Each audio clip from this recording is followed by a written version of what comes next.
And under 19A, which is his medical certification in New York State, she found him unfit to drive, taking that amount and quantity of an opiate, that there was definitely a dependence issue and that he needed to be weaned off it when being withdrawal, and she found him unfit for duty while he was going through the withdrawal process.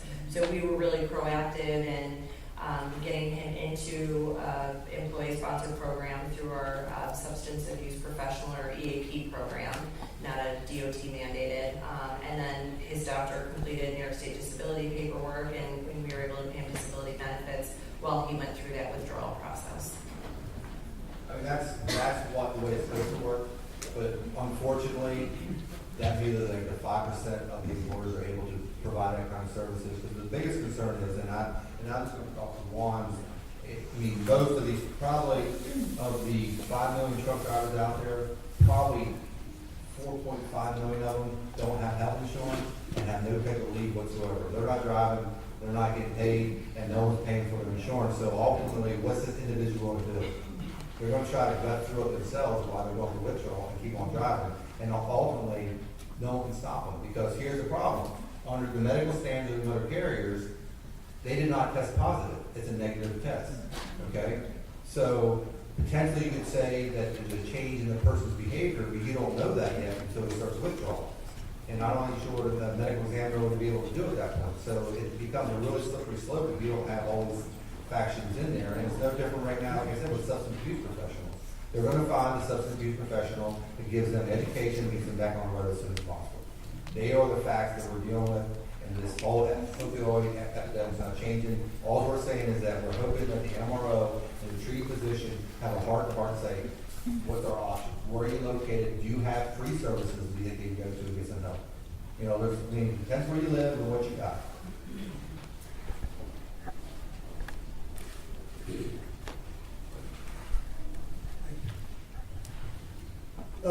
So my question is, I know that you do audits at some of the testing sites, so probably all of them at some time or another. But where I come from, the testing site comes to the property, you know, and do their testing on the authority on the property. So how do you conduct, for lack of a better term, surprise audits with those companies? So for a regular audit, not surprise audit, we do have those mobile collectors come to the transit agency's facility or wherever they do it and show us how they do that collection.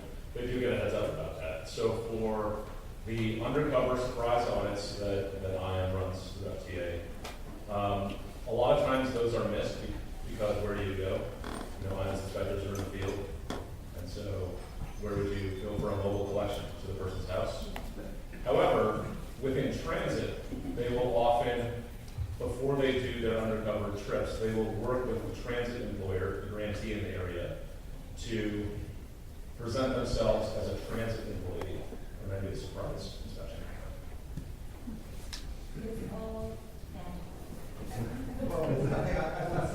I saw your face. You got to remember, when they go undercover, they have all sorts of different employer IDs. They have all sorts of different IDs. I mean, it's pretty complicated how they do this. And they can get elements in anywhere. I mean, I've had them go to places where I never been in, and no one knew that they were there and came in and came out. So if an employer thinks they have a problem, the employer's going to work with them.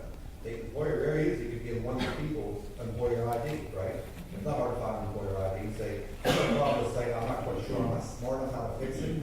But when you guys are on site for an audit, I want you to do the whole audit on that, thinking it's one of my employees.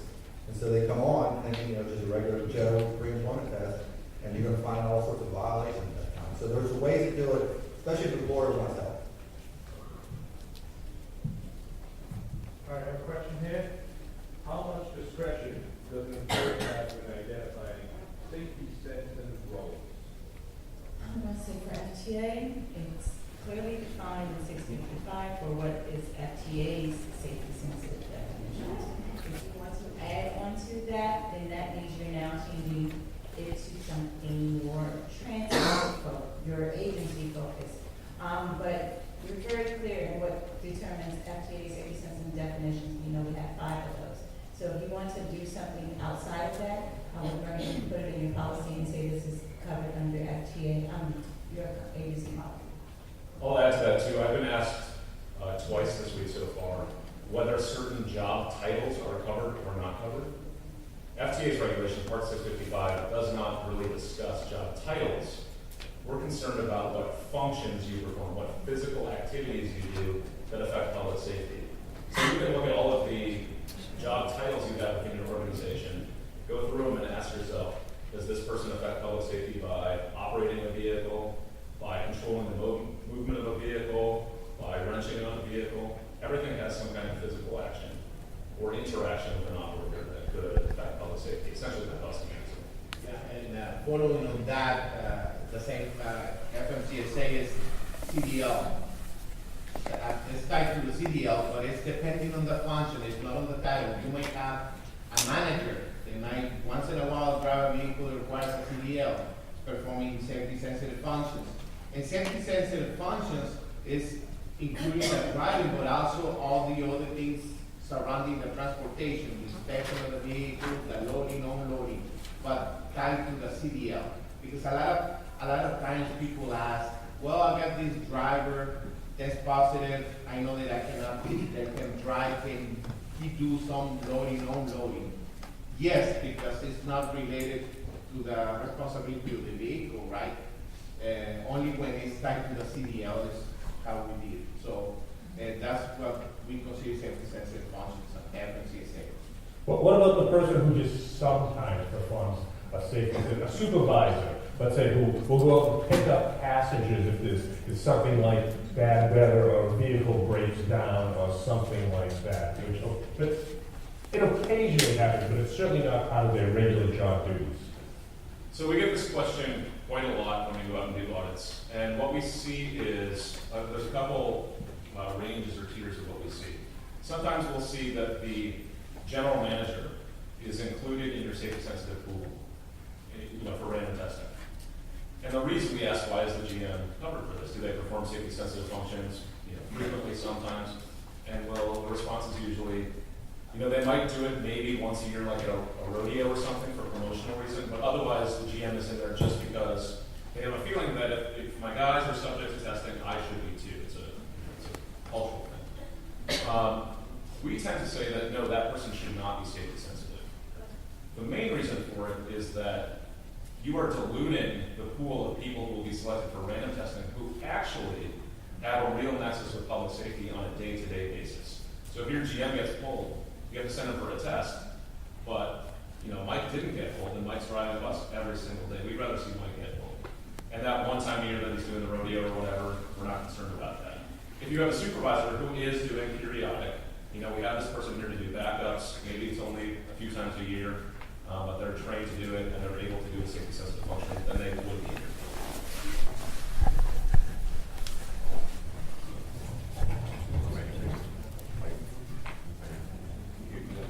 Hi, good afternoon. If an employee completes the SAT process and goes back to work and fails their return to duty test, what happens? Starts all over again. Whatever happened. So here's the thing. That's a great question. So whatever, let's say that he was supposed to go through 12 follow-up tests in the next 2 years, that whole plan, everything gets thrown, it's filed, starts the SAP process over, whatever SAP says, and then new follow-up plan. Only one follow-up plan. You're not doubling up on here. So you got 2 positive tests, but still one follow-up plan. I was surprised the other day. I asked some of my team members, when they're scheduling DOT tests, do people know that the test has changed? And some of my team said, no, there are a lot of people that asked about it, but they're not familiar that the test has changed. So my question is, from an impact standpoint, do you have any comments on what you've seen since January that has become the biggest issue? I know it's a short period of time, but do you see more refusals? Do you see more positive issues? Have you seen something significant as a challenge since the test has changed? Well, say the test has changed is more accurate to say they added more drugs to be tested for. The testing itself, nothing's changed. The collection is the same. What I will say is, it's very interesting, and it has not so much to do with the synthetic opiates. It's more to do with just, we're testing, it's more sensitivity to testing. The laboratories are finding more invalids. More invalids based upon what? More invalids based upon all the synthetic urine that's out there that people are trying to adulterate the test. And what happened was, one manufacturer of the synthetic urine was worried about the synthetic opiates, so they changed the composition just a tad, so it made it a little more yellow. The synthetic urine basically is in a little bag. You put it in here, you shake it up, and then hopefully you keep it warm enough that it'll pass the temperature. But it will hopefully mask the test. And what they did was, and don't get caught up in the laboratory words, but the immunoassays, the reagent in the synthetic urine was causing it to go wacky, for a better word. So at that point, then the laboratory knows there's something wrong, and so they're going to send an invalid. Now, the scariest part about this is that when you have an invalid test, by the regulations, if you don't have any reason why, the MRO is going to tell your employer to send you back for direct observation as soon as possible. Of these thousands of invalids that came back, the result of the direct observation of the invalid, 20% of them were positive. Wow. The other problem is they also know HHS, Health and Human Services, have their own laboratory in Raleigh, Durham. They're testing these synthetic opiates all the time. There's 2 of them that win every time. It'll go straight through and it'll be a negative. Now, they do have some biomarkers that they know of that they're looking at to see that human urine has so many creatinine, specific gravity, uric acid, steroids. There's so many things that human urine has to have in its composition. And they're looking at, some of these aren't coming up with biomarkers, but they don't know what at the lowest level, but they say if you don't get below this, it becomes adulteration. So I think to your question is the synthetic urine is out there. It's always been out there. And what's interesting is that on most of the synthetic urine, it will say on there, I think a lot of them are like $15. They say, if you don't pass, we'll give you 5 times your money back. So here's what happens. So, and we know this because we made some calls. So I called the manufacturer and said, I flunked. What do you think you're going to test positive for? Let's say I say marijuana. Did you ask for your split? So no, ask for your split. So what they're finding out is, when you call back and say, my split still failed, they know they're getting caught. So they paid $75 for a high intelligence. So if it passed, they're like, all right. Because what will happen is sometimes the way the synthetic urine works, if you test it too fast, it has not had enough time to decompensate what it's trying to do with the drugs in your system. And what will happen then, after it sits for a while under the split, it will be active and it'll work. So these are all the things that we're finding out working. So I know for a fact Health and Human Services is working on it. It's a big, big issue because we've never seen this many invalids in this short of time. And I want to add on to that first part where you were saying that a lot of employees don't know that there's something different that they're going to be tested for additionals. So that tells me that some properties are not doing their education or not informing their employees of what they're being tested for now. So something has changed, and as Patrice said, you want to communicate that to your transit driver, your drivers. So now that they're informed of what's being required of them, because some people are watching, and everyone's watching the news. Everyone knows opioids is the issue, but they don't understand now that some of them may not understand you're now subject to that now. So just say if that's happening, there needs some education pieces that need to be pushed out. Going back to the supervisors, we have supervisors that will definitely drive 2-3 times a month, at least. And if they get pulled for a random alcohol, the general thought process, and I want to know if this is correct, is that because this happens regularly, they're perpetually in a state of just before performing a safety-sensitive function, because they could get called out at any time during the day if somebody breaks down. So would we do the alcohol test? You're covered by the motor carrier, right? Yes. Okay, I'll let. Well, what it is,